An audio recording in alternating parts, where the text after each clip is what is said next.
stand for? You got it. So last week we were doing the create part of this, right? We created this form, and then we built this save page where we were saving, and then we looked in our database, and right at the end of the class we managed to get one video game in there. So in order to make today's class a lot more effective, what we want to do is we want, if you didn't get your save page working, I can kind of leave this code up here for a minute. What I'm going to do is open up my game form in my browser. I'm going to fill it out with some more data because right now I only have one game in my database. I want to put at least 4 or 5 games in there. So we've got more data so we can start working at the read part. Because as we said last week, the read operations are what happens more than anything else in dynamic web applications. We've got data in the database that somebody wants to see in their browser. So we've got to run some kind of query, fetch out, pull out what somebody wants to see, and display that in the browser. So I'm just going to log into my database here for a minute. I'm going to open up MySQL Workbench and connect to the server.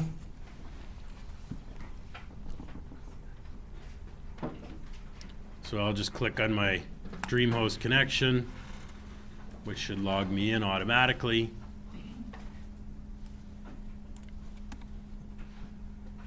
So I'll run my use command.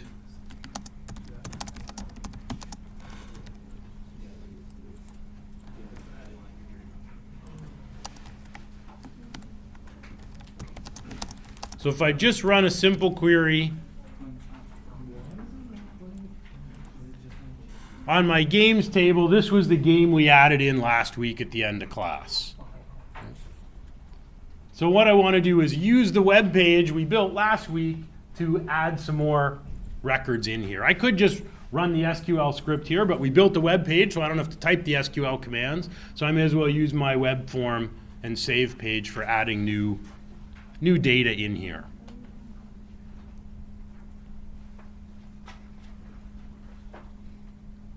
So I'm going to do a few things. First thing I'm going to do is go into on my computer, go into my COMP1006 directory, and I'm going to make a lesson 3 folder for today. I suggest you guys do the same. In fact, I already have a lesson 3, but in here, I'm going to make a Monday folder for today's class. You don't need the Monday, but I do. So I'm going to leave my lesson 2 folder alone. I'm not going to make any changes to it. I'll make a lesson 3 folder, but I do want to copy the files we built last week into this folder. So I'm going to connect. I can copy them from my lesson 2 folder, or I'm going to grab them off the server because my version on the server has my password in it. You'll have your password both in your local and your copy on the server. So I'm just going to click on Dreamhost from my site manager to get reconnected. I'm going to go into my public folder here. So for you guys, this will be gcxxxx.computerstudies. And here's the COMP1006 folder we created a couple weeks ago. And I'm going to go into lesson 2 and my Monday files. So I'm just going to download these files I built last week. You can just simply make a copy of your local lesson 2 folder, rename the copied folder to lesson 3. So here's my new lesson 3 folder.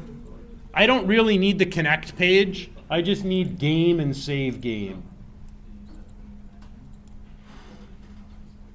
So now I have a local copy in lesson 3.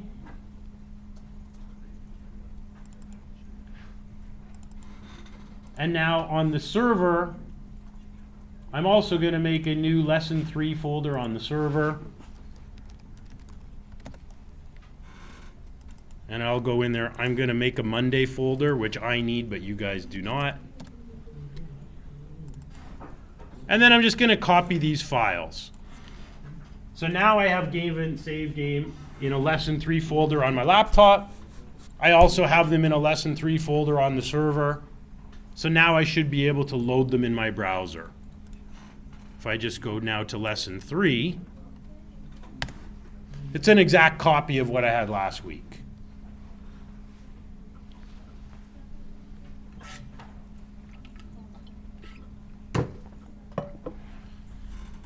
So I want to use the form that I built last week and the save page to put some more video games into our database.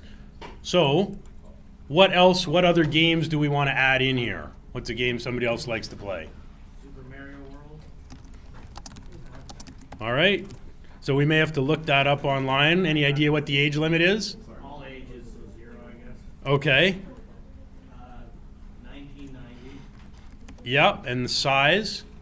It's really small, so 5'0", I guess. Okay. Well, you know what? We can Kilobytes here. look them up. All right. I don't know if this would tell us accurately. You'd almost have to do like wrong file size or something. All right, so we'll maybe just put it in as 0, you think? Yeah. All right, so I'll just save this. You can put in any data you like. You don't have to match my data. Doesn't really matter. I'll just put it in this way. So I'm just going to fill out my form this way and click Save. Then I'm going to go back to my MySQL Workbench and make sure that this game is added to the database. So I didn't get an error message. That's good. So now if I run my query again in my MySQL Workbench, all right, I got 2 games. I want to make sure I have at least 4 or 5 in here. So I'm going to fill out my form with a few others.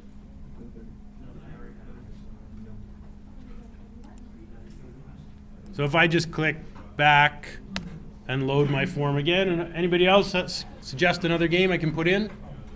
I think it's not working. SQL Workbench is not working. Okay, what happens? I think I forgot how to connect it.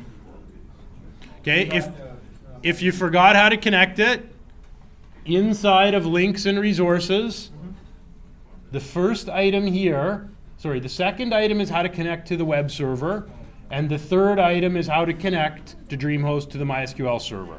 So this will just open up this text document, and the instructions are here. There's 3 different ways you can do it, and I've described them all. Okay, so that's here as a reference if ever you forget how to do it. Okay, anybody else want to suggest a game we might want to add? Game you like to play? League of Legends. Okay, do you know the age limit, or can you look up the age limit, release year and size? I don't know. 3. Okay, well, use the internet and you're connected. If we're going to put the data in, we may as well get it accurate.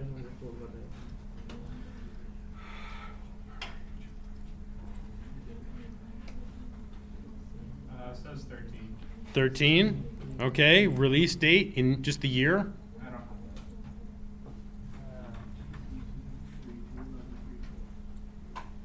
Looks like 2009 or something. Okay, and size?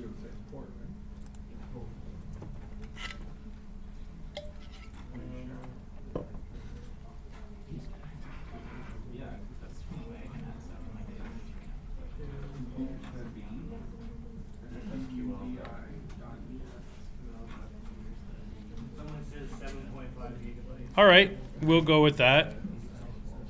So I'll save that.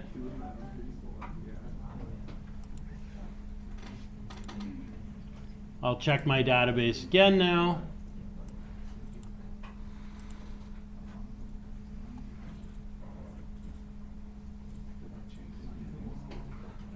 Now notice we said 7.5. I want to go back to our code on the save page from last week. Notice we've defined size as an int. So this is a bit unusual. We've said it's an integer. There's no such thing as param decimal or param float. Right? Here are all my options. We simply have string boolean. So int will actually, this value will actually allow decimals.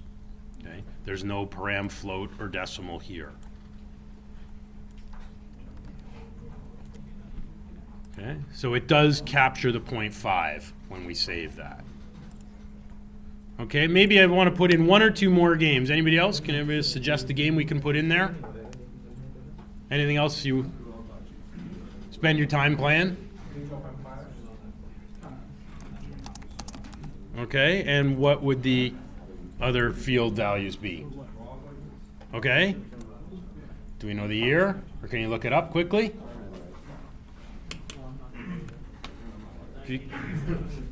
Okay. Nope. And what about the size? Okay. So I'll put that one in. So age limit 12, 1997, 20 megabytes. That'd be probably 0.2. Oh, yeah. That's okay. I put it in as 20. I'll just leave it at that, but yes. So I'm going to put in one more. Anybody suggest one other game we could add? Okay. Yeah, age limit.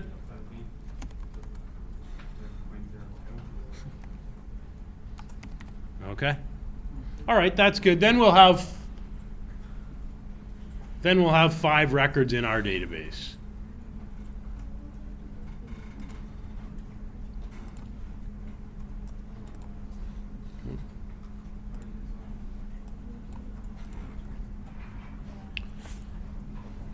So now we've got these 5 records in our database. So what we want to look at today is now we want to be able to pull this data out and display it on a web page. Right? We want to do a read operation.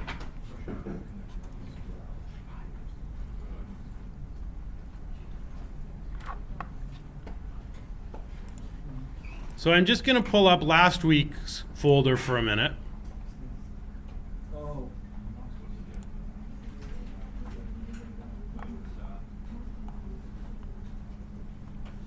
Whoops. Oh, folks.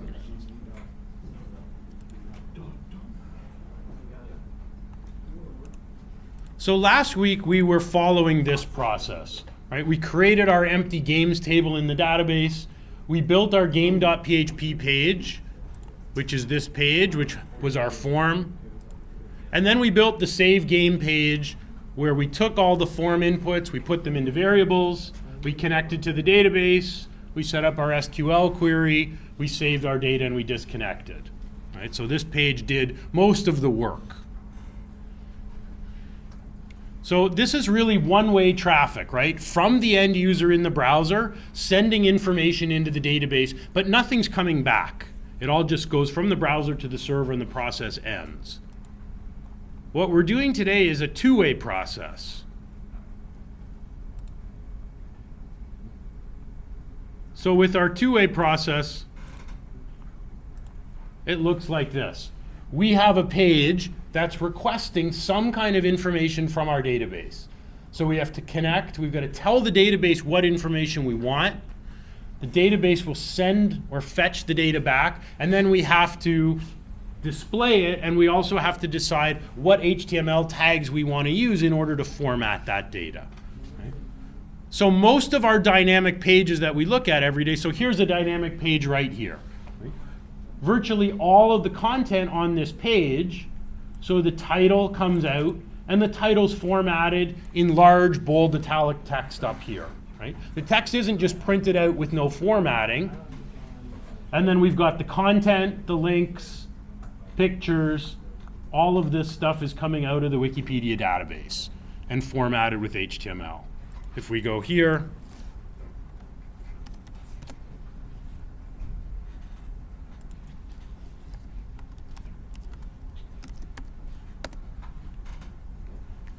virtually everything underneath this, all that content is dynamic coming out of the database. So not only are we displaying with server-side script, is Facebook displaying data, but it's also including all this HTML around the data. Okay? That controls the layout and format of this information. How big is it? How much space does it take up? Where is it on the page? What colors, what fonts, what visual effects are applied with the data? So what we're going to do first we're just going to build a page to simply print out the names of the video games with no styling, no formatting, nothing else. We're just going to follow this process at its most basic, okay? So I'm going to open up my lesson 3 folder. So I'm going to choose close project here. And now I'm going to choose open. I want to open up my lesson 3 folder.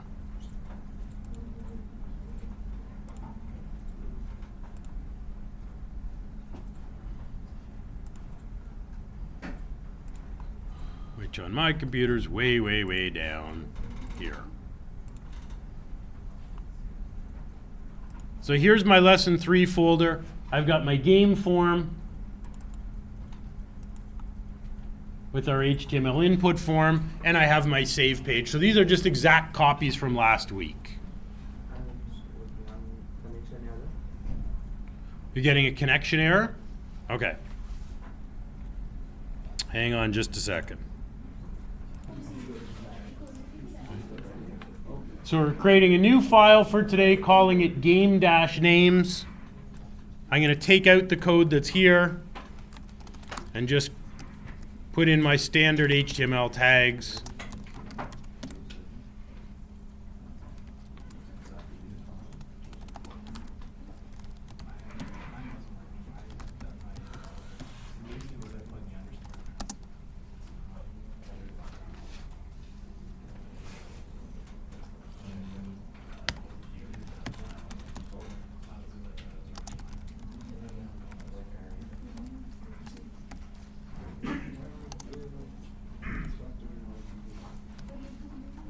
So put in the same meta tag and a title that just says game names. And then I'll open and close the body tag.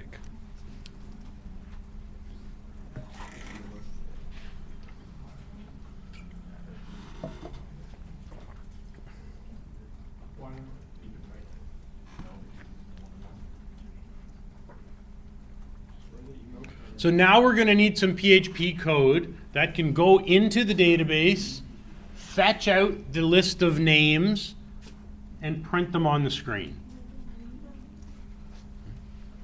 So we're going to need a set of PHP tags, which my editor nicely closes for me when I put in the opening tag.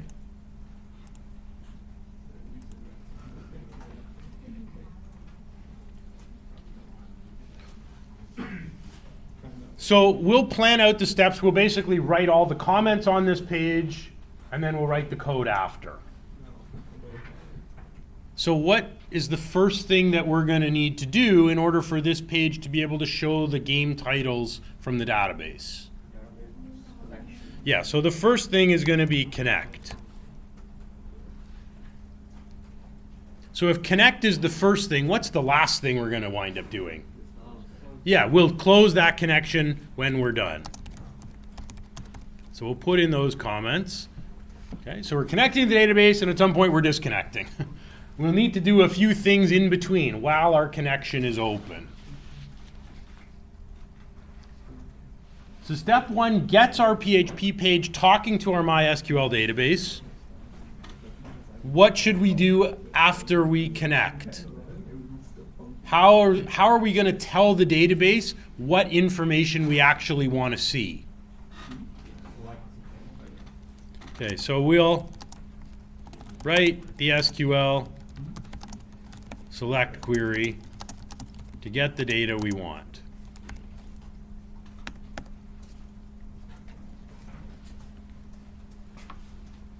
Okay, so we'll set up an SQL command. What will we do next?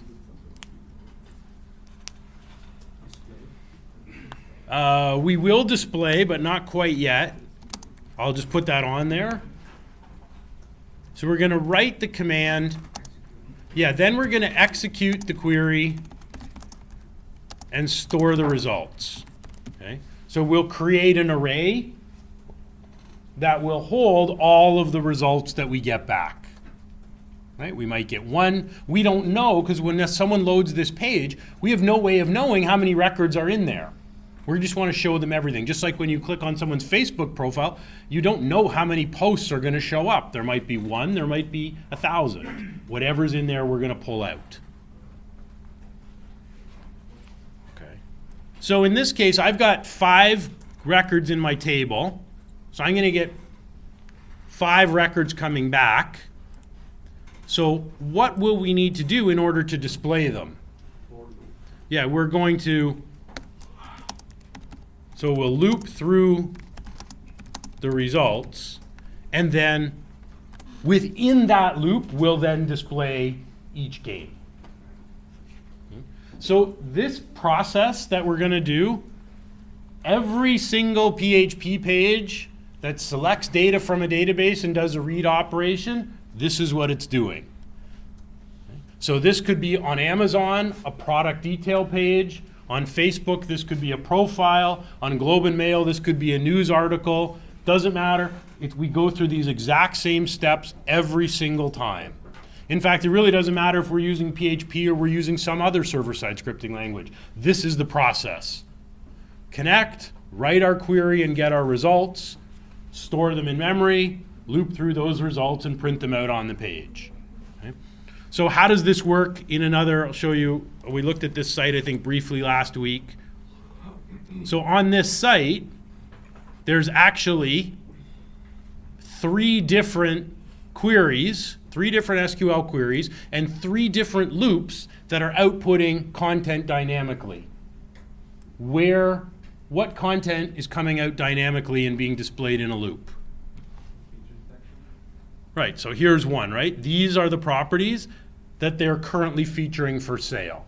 So if we look in the back end of the website, in the database, in the listings table, there's a yes/no column called featured with a checkbox. And any property that they choose to say, yes, this is featured, it'll show up here. So that's one. Also, the recent news. Yep, the news items. Every time they add a news item to the database, these get, so we're selecting, I think we've put a limit on this query. So by date, it selects the 7 most recent news items to show in the sidebar. There's one other loop at work here that's selecting content dynamically from the database. It's maybe not quite as obvious. What other content would come from the database so that the owner of the website could manage this content on their own and they don't need to call me to update it for them. Maybe title? Right here, the navigation bar. All these links, so all of these are just, this is a loop that's outputting whatever pages they want to have show up in their navigation. If they want to add a new page and have it show up here, they can just turn it on and it gets added to that nav bar automatically. Okay. In every case, this is exactly what's happening. In this case, we only need to connect once, and 3 different times we're writing queries, executing the results, looping through and displaying the data using different HTML formatting. Obviously, the nav bar looks different than the listings, which looks different from the news items. But it's the same process. We're just adding different HTML around it and selecting from different tables in each case. We've got a news table, which populates this. There's a listings table, which populates this. And there's a pages table, which populates this part of the page. Okay. So it's pretty easy once we understand how all this works, it's easy for us to start to build dynamic pages and content dynamically. Okay, I think what I'll do, this is a good place for us to take a pause. So I'm going to stop here. We'll take a 10-minute break. If you're having an issue, I can come and try to help you troubleshoot it. When we come back, we'll write the code to make this page work.